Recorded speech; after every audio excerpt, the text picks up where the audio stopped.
সবাই আমার জন্য দোয়া করবেন। আমি আপনাদের ছেলের মতন, ভাইয়ের মতন, আমি আপনাদেরকে সবসময় স্মরণ রাখবো।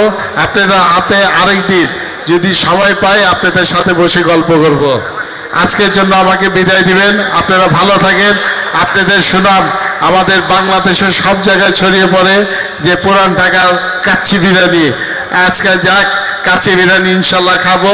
আপনাদের সুনাম আমরা সবসময় ধরে রাখার চেষ্টা করব।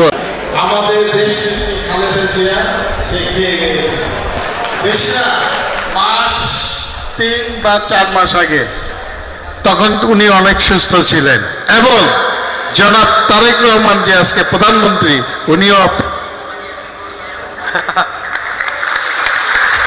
অনেক অনেক খুশির সংবাদ। অনেক ধন্যবাদ আমাদের মাননীয় সংসদ সদস্য আপনাকে।